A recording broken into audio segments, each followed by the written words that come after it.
Last minute shakeup at 5:30 a.m. Laundry situation, not good. And when your focus is on helping your clients, it's easy to forget about yourself. But NASM knows trainers. Morning ride is okay. And staying in front of the day isn't always as simple as 1, 2, 3. So when the unexpected has you pressing pause, What's the latest on creatine? I'm going to get back to you on that. let NASM1 help you press play. Visit NASM.org to sign up for a membership today. You're listening to Random Fit with hosts Wendy Batts and Ken Miller, winner of a Gold Markham Award for Digital Media.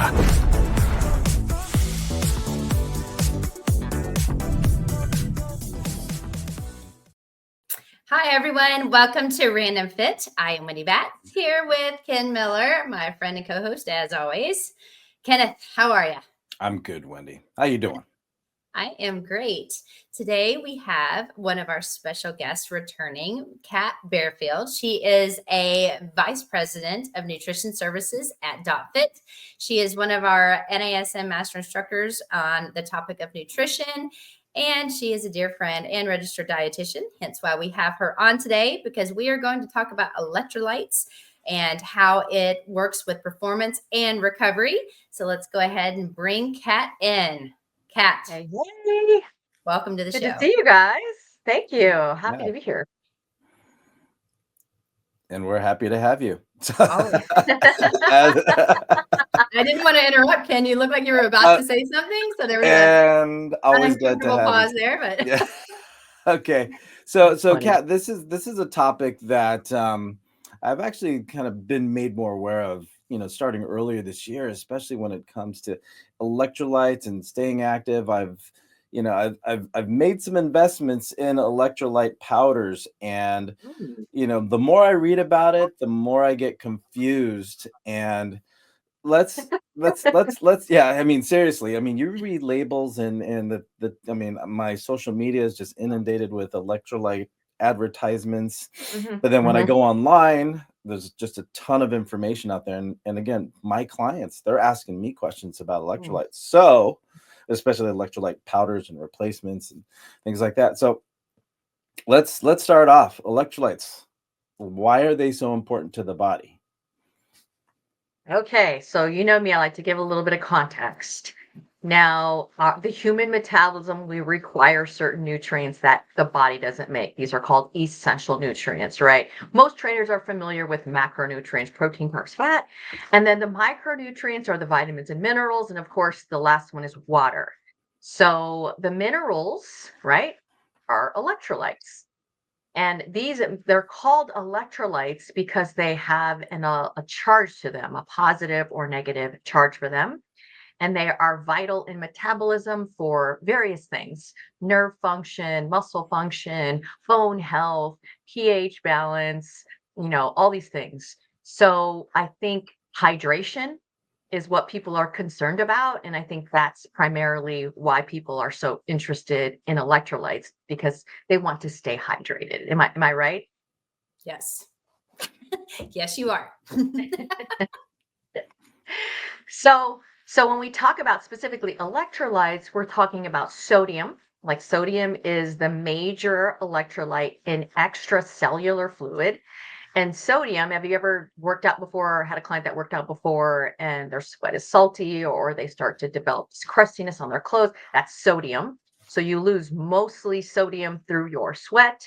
Then there's chloride, which works with sodium. That's also an electrolyte. It helps maintain acid-base balance. It makes, hydrochloric acid in our stomach.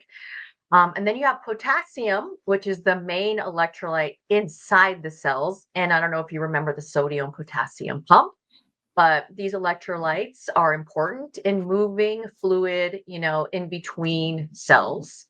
And then, of course, there's also calcium and magnesium that are also very important for muscle function. So those are the major ones. So, Kat, I'm going off script here because there's a thought process, and it just, with you saying it, because when I lived in Arizona, I was a salter and never was a sweater. I would have like a salt ring when we were outside because, it's a dry heat and it's really hot.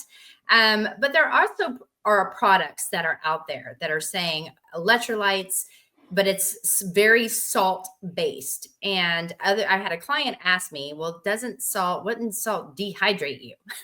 And I'm like, I am not your person. So that's why I send my people to you, Kat. So because that was a question, can you go ahead and answer that one? I know I'm going off script a little bit, but while you said it, it just popped up. So what is salt in relation to electrolytes?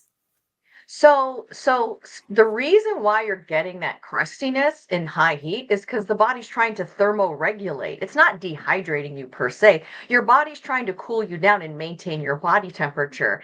And of course, most of the salt is in our bodily fluids. And so when you sweat, you release that salt. Does that make sense? Yes. And because you're also sweating and losing fluid, you then get thirsty. So it feels like you're being dehydrated.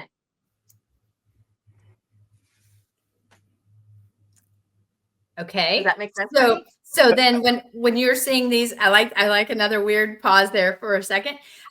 So when you're taking some of these supplements that are saying this is the best electrolyte out there and it's just very salt based, what is your opinion on that versus other electrolytes out there on the market that may have other ingredients that's not heavily on the salt? Okay, gotcha. So again, most of the electrolytes that we lose through our sweat is going to be salt.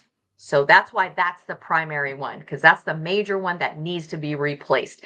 Again, essential nutrients are what we need, but our body doesn't make them. So we have to replace the salt. But there are also other electrolytes that sort of work together with salt and are also important and need to be balanced out because the body likes to be in homeostasis, right? So you need to balance out the salt versus outside the cells and in our fluids versus the potassium that's inside the cells and all the ancillary electrolytes that sort of work together with them. So yeah, it's because we lose mostly salt when we sweat or when we get dehydrated. Yeah. All right. But So, can we talk about that really quick? Because yeah. Can we just go back to the body only needs like 500 or 700 milligrams or so of sodium per day for essential functions. Guess what the average American consumes? Do you guys have any idea how much salt the average person consumes in our country? I can only imagine. Yeah. Yeah.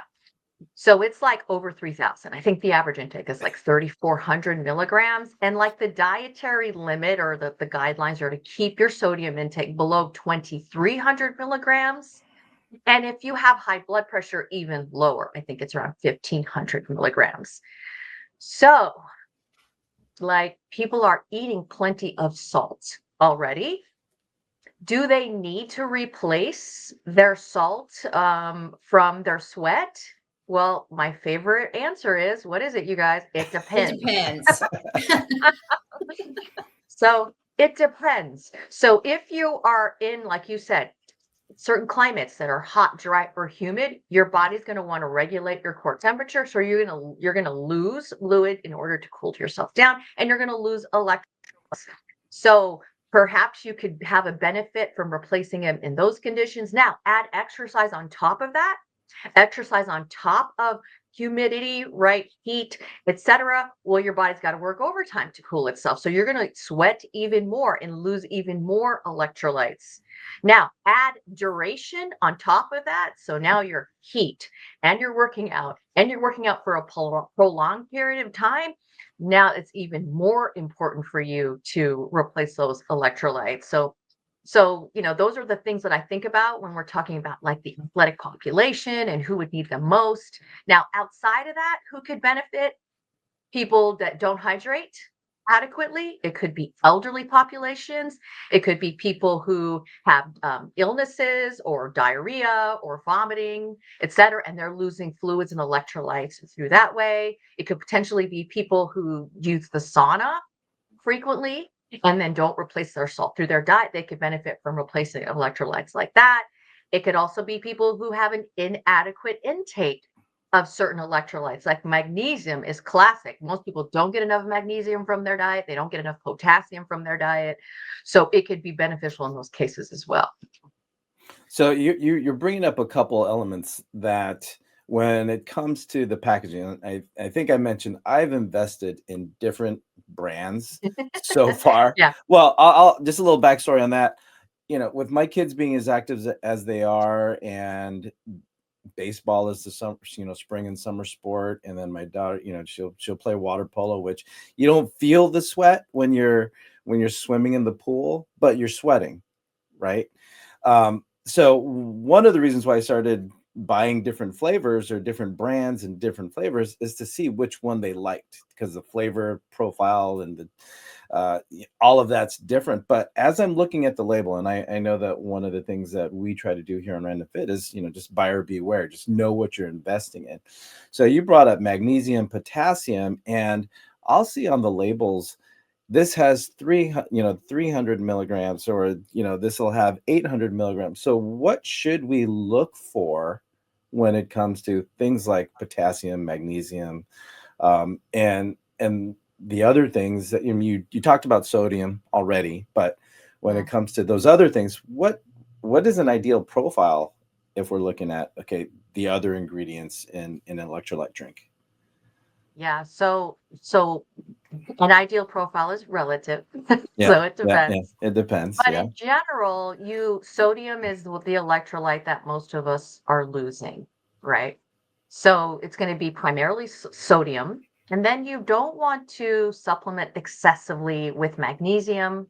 Excessive supplemental magnesium can lead to issues like diarrhea, impaired muscle function. So you want it to have maybe a little bit of magnesium, and then potassium. If you supplement too high in potassium, potassium is responsible for, the potassium pump, particularly in heart muscle. So you don't want to overconsume potassium either. And so a lot of these companies are aware of these things, and so they're not going to overdose on potassium, magnesium. If you look at most of these products, they contain mostly sodium. I don't know if you recall, Ken, and then they have some amounts of magnesium.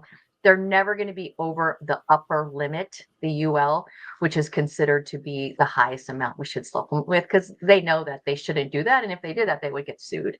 So I think you're okay there. You just want to make sure it's mostly sodium. Well, there you go. And before we go on, Kat, I want to say that this episode of Random Fit is brought to you by NASM1, the membership for trainers and coaches. Members enjoy unlimited access to hundreds of career resources. Get the Edge app to schedule and program clients. Enjoy half off all certifications and specializations, access free CEUs, and more. All of this for just $35 a month. Go to nasm.org/membership to learn more about NASM1. So, Kat, can you tell us a little bit about effects and signs of muscle, or not muscle, but electrolyte imbalances? Like, how do we know if somebody really needs an electrolyte drink or supplement? Yeah. Okay. So context, right? So again, it's a combination of heat, humidity, right? And then it's exercise intensity and duration. So the worst case scenarios, or I should say the highest indication for electrolyte replacement, would be things like doing ultra endurance in the heat, right? Because what do you have? You have long duration, a lot of sweating, and cooling from the heat. So if you're in that condition, or probably more relevant to you guys would be like any exercise in the heat, like football season in Texas, if you will, right? A lot of equipment, and they have to cool themselves. So first thing, you got to be aware, if they're exercising for prolonged periods in the heat with intensity, they're probably going to need to replace some electrolytes if it's for an hour or longer. So that's the first thing you want to be aware of. Then you want to be mindful of looking for signs. Obvious one is going to be thirst. Sometimes they don't sense the thirst, so you often have to force fluids, especially in youth athletes. Then it might be fatigue. It could be muscle cramping. It could be headache. It could be, if it gets even severe, it could be confusion, dizziness. They could start to vomit. If they start to vomit, that's a big red flag, because now they're losing a lot of fluid and a lot of electrolytes, nausea, etc. So half the battle, I would say more than half the battle, is being proactive when you know you have a setting where it's a combination of heat, humidity, intensity, and long duration exercises. Yeah, that makes a lot of sense, because over the summer, I was really working on my conditioning. So I was on the assault bike between 45 minutes and 60 minutes.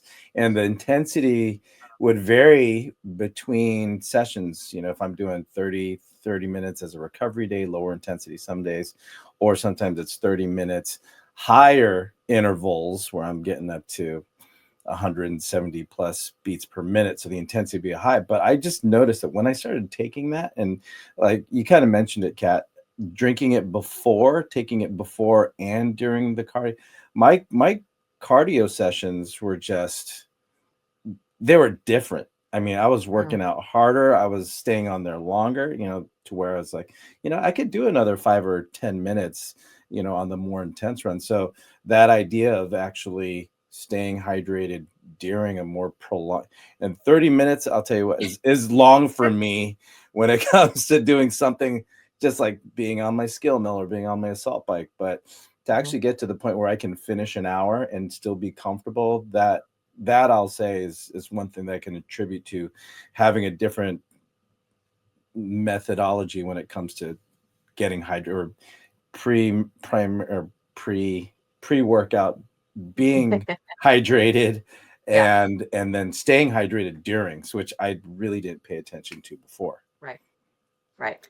So, Kat, Absolutely. what are your thoughts on like chocolate milk and pickle juice? Instead of going out and buying some sort of electrolyte, because there are certain things that are on the market that are high in sugar. So therefore, the youth, our kids really like it, even though there is some benefit, I know, to some of those products. But there's other people that are like, I just drink pickle juice and that's how I get my electrolytes. Or, hey, it's really about chocolate milk.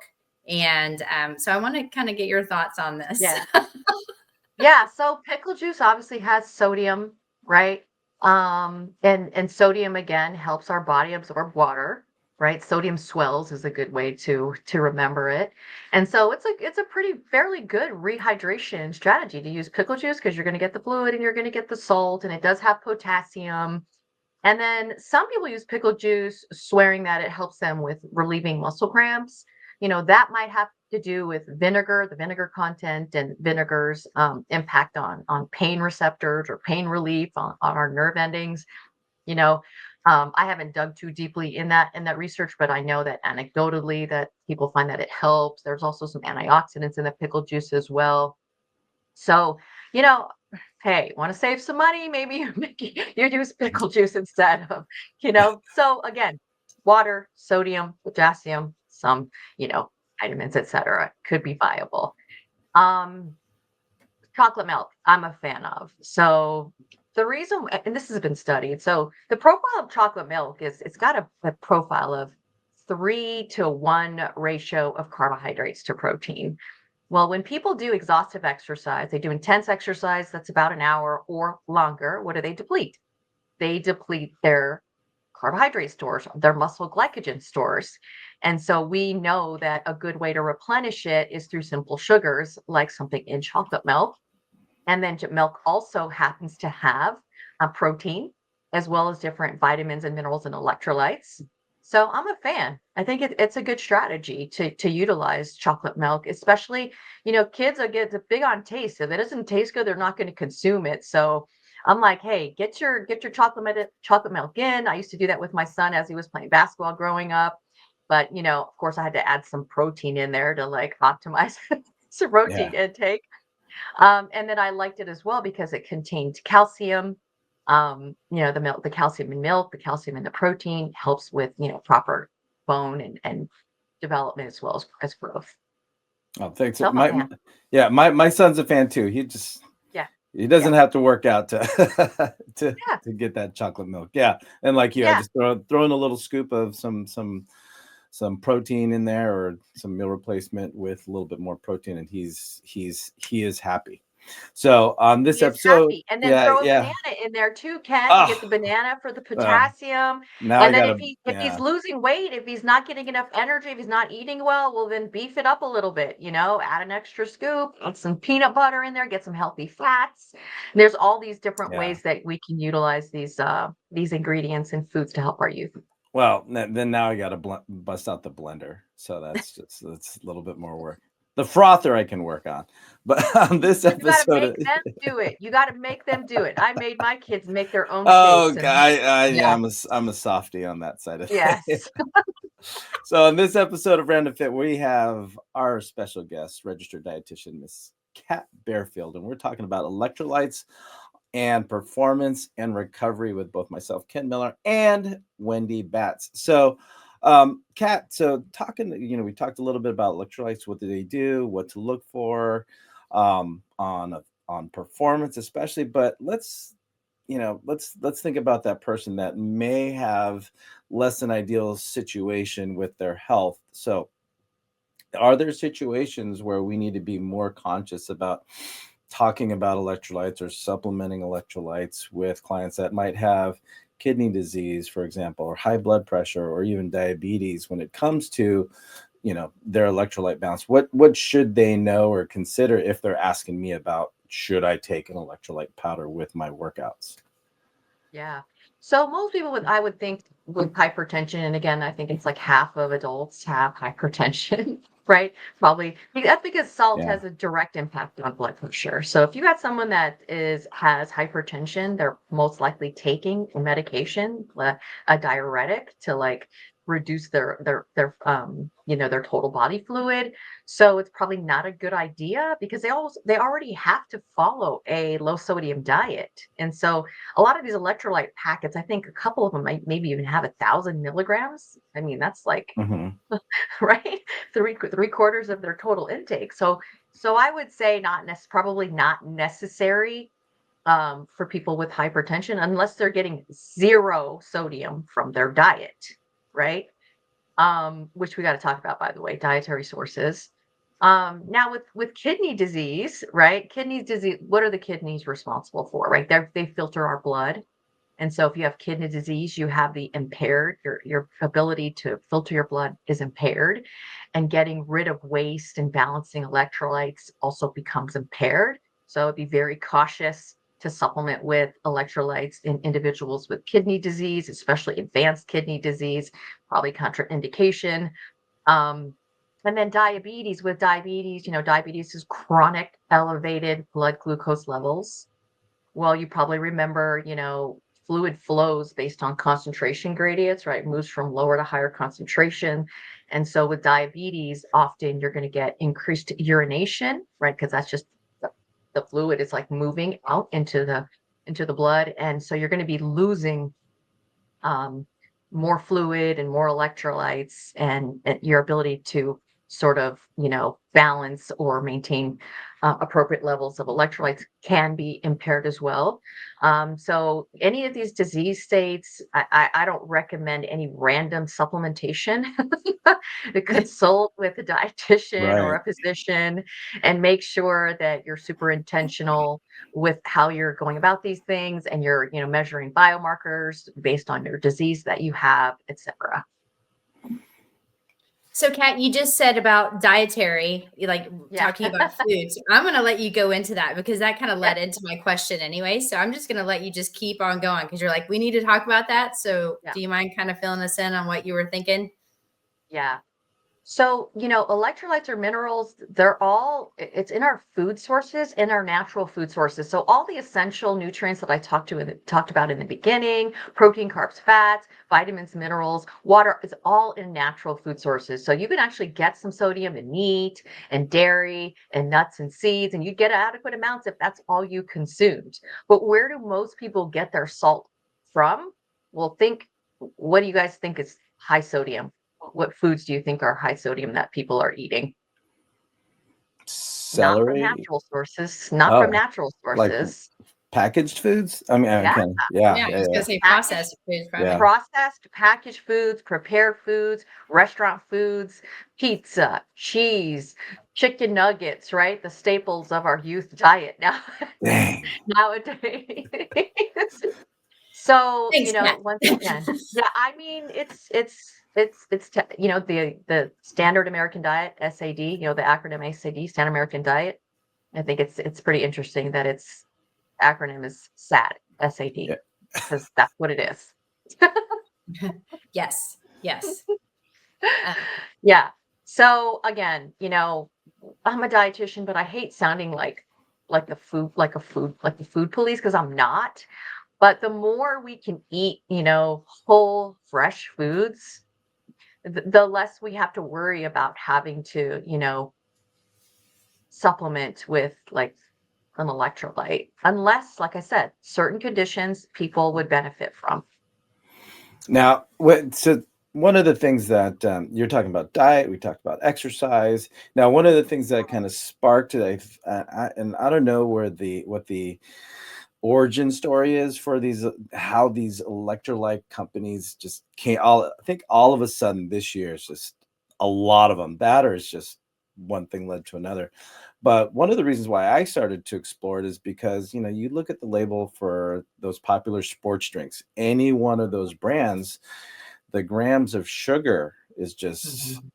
through the roof, right? So is this something then you might say, okay, instead of filling up your water bottle with, or taking a bottle of this sports drink, is this something say, hey, parents, let's consider just pouring a packet or a scoop of this into your kids, um, you know, sports bottle whenever they go out. So, and that was my thought process for exploring this avenue of, okay, he's sweating, he's hot, but he wants this 24 grams of sugar bottle in his Mhm. backpack. So, Mhm. what's your Mhm. what's your thoughts on that? Okay, so the sugar is what our muscles utilize primarily during Mhm. intense activity, moderate to intense and prolonged activity.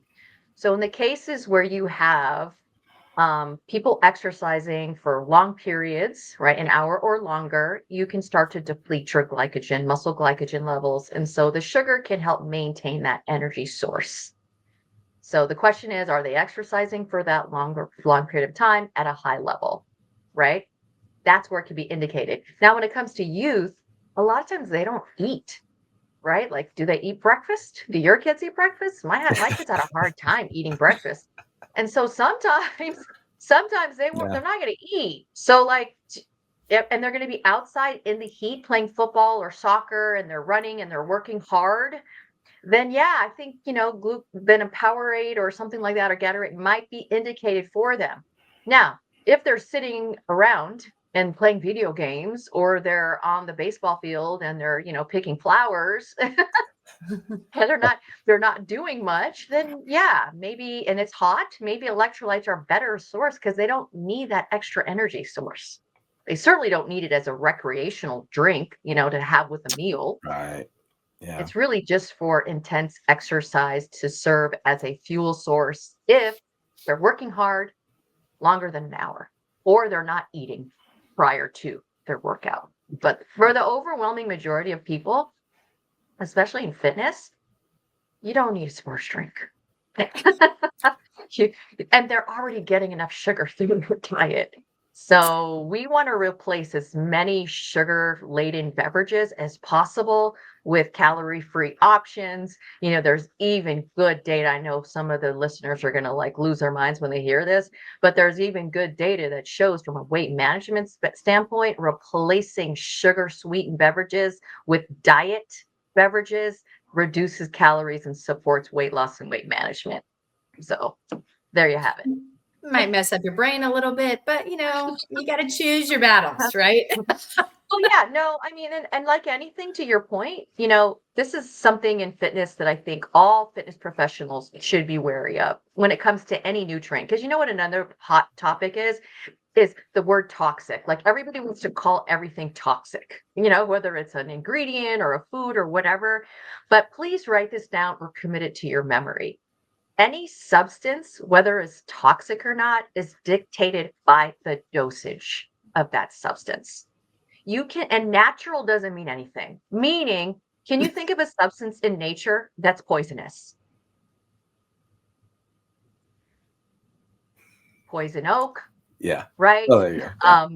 It's like, I was You going could there somewhere completely different. right, well, we can go there too, Wendy, but bottom line is there are yeah. things in nature that can be very poisonous at low dosages, right? Take water, which is part of our discussion. Water can be toxic in high dosages and inadequate sodium intake. It's called hyponatremia. So that's water intoxic. Nobody would ever think that water could be toxic. Well, yeah, it can. If you overconsume fluid and you don't replace your electrolyte, sodium, it can be. And same goes with any other substance in nutrition, is like a diet soda. If you consume sucralose or whatever, can it be toxic? Under the right conditions, yes. What conditions are those?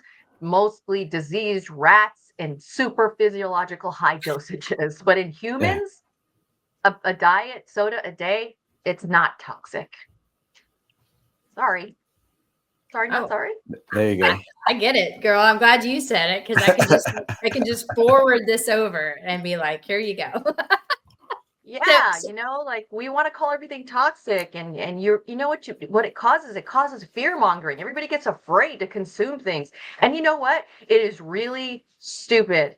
I'm sorry, I know that's a strong word. It's stupid to consume a regular Coke over a Diet Coke because you're afraid of the artificial sweetener. Now that's really ill-advised. That's my PC way of putting it, right? The sugar is way more detrimental than this small amount of sucralose or artificial sweetener. But let's get back on track and talk about electrolytes. So Kat, my final question, because I know Ken will probably want you to wrap it up, but my final question that I have for you is, what or how does age influence the body's ability to regulate electrolytes? Yeah, so it gets less efficient, just like every other organ system in the body with age. Our eyes start to go out, we start to lose muscle tissue, women stop producing estrogen, men's testosterone levels start to drop. Our ability to, our kidneys' ability to filter and balance, that starts to become impaired. Our thirst starts to become less sensitive. So, with age, it can become an issue, particularly among the elderly when they don't hydrate properly. So it's important, that elderly individuals, they consume adequate fluids, especially in summer months. During the heat, dehydration illness is something that happens a lot in elderly populations. But it's an issue, but we got to pay attention, just like every other organ system, right? Yeah. That's right.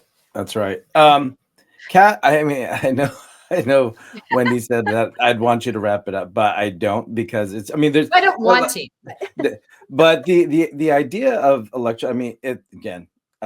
this was out of my own personal consumption, making sure my kids have what they need to be the best they can on the field.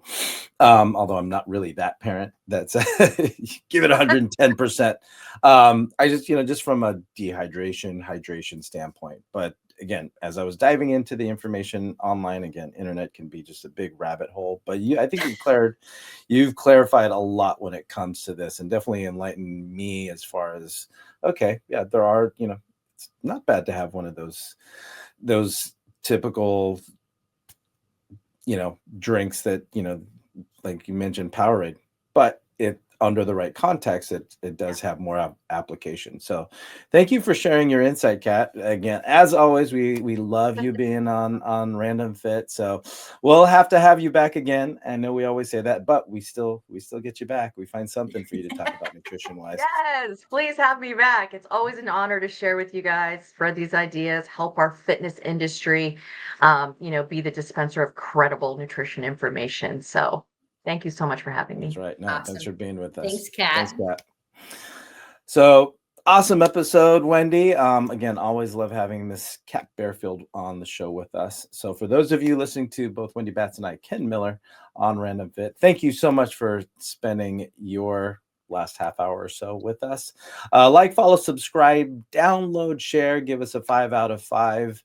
If you can, please, we'd really appreciate it. But again, most importantly, let us know what you want us to talk about on future episodes, and we will do so. So until next time, everybody, take care and be well.